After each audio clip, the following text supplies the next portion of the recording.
At the DC Public Library, we have 3 different collections of graphic novels. We have juvenile graphic novels. These are things geared towards children.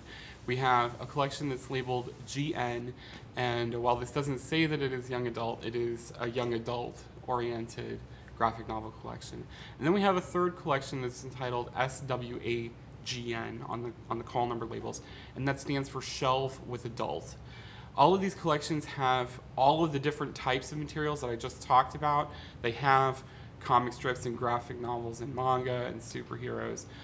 And so it can be easy to confuse where those are supposed to go, but please keep them separate because they have differences in content that is very important to maintain that distinction.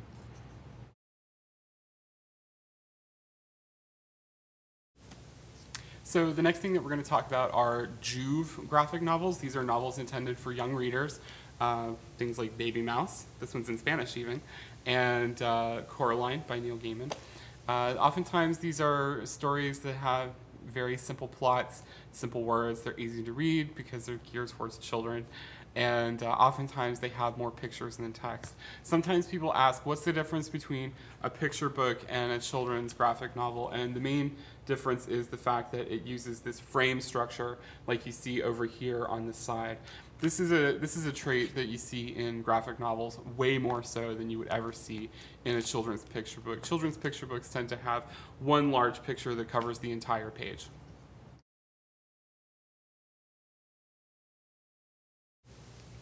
Okay, the next thing that we're going to talk about is the primary collection in the DC Public Library system, and that is the regular GN collection. You can see it right here in the labels GN.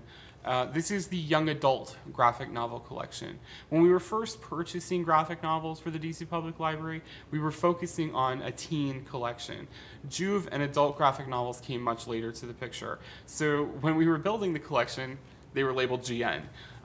So these are geared really primarily towards young adult readers, but they're often read by children and adults alike. They have more complicated storylines, and they may contain situations that are a little too violent for kids, and also some romantic situations that the younger readers don't really care for.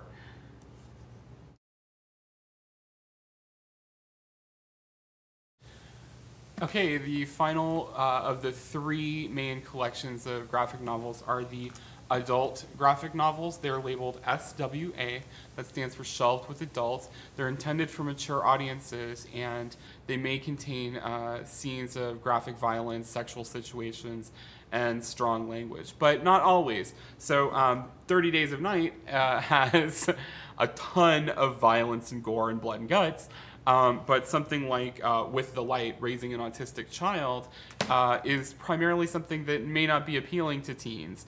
So we've chosen in some instances to place things in the adult collection that might be of interest to a mature reader over a younger reader.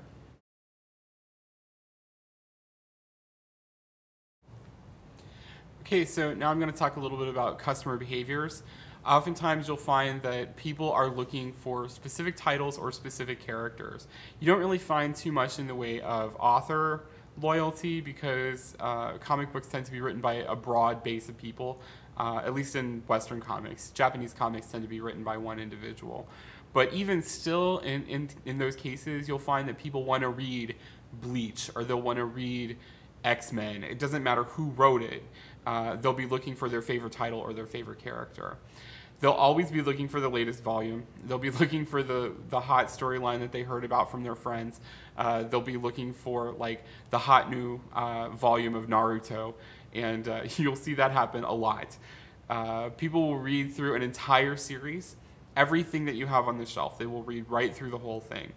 It's often, you'll see that a kid will come up to you with a stack of like 12 or 15 books from a manga series because they're reading it from beginning to end. And it's amazing to see a child read 52 volumes of anything. They'll often check out entire series or a lot of volumes at a single time. And they're more geared towards shelf browsing and not so much catalog searching. You'll find that like when people go to comic book shops, they're going to go to that shelf that has their favorite thing on it and not necessarily go to the catalog where they can find everything that we have in the entire system. So you'll have to work with people on an individual basis and educate them on catalog searching to help find those gaps in the series that they're looking for. And you'll find that there are gaps because, frankly, we can't buy every volume for every branch of the library. And so decisions are made in the collection development division to purchase some here, some there, and that's how it gets done. And so you'll have to work with your customers to get them the volumes that they're looking for through the catalog.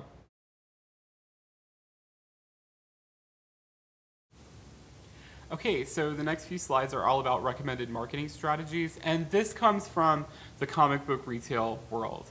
What we really are trying to do is encourage people to browse, and so we're going to look at putting graphic novels into their own separate area. You want to make sure that they're clearly marked, that there's signage that says this is a graphic novel collection, and it doesn't necessarily have to say graphic novels on the sign. It could be a poster from a comic book convention.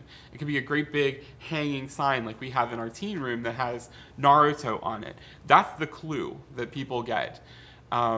What I tend to do here is, again, following the retail market, is to shelve items according to the popular categories that I listed before, those 4 major areas of manga, superheroes, comic strips and cartoons, and graphic novels and adaptations of novels.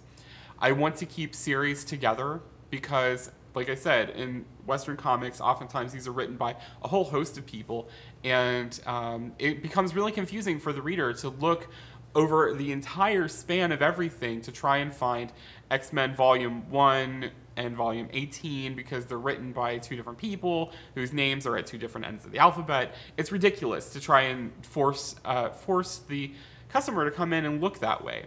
So I tend to keep series together. I keep titles, volumes, and subtitles structured within a series, and oftentimes that means I have to ignore the cataloging that has come in with that book.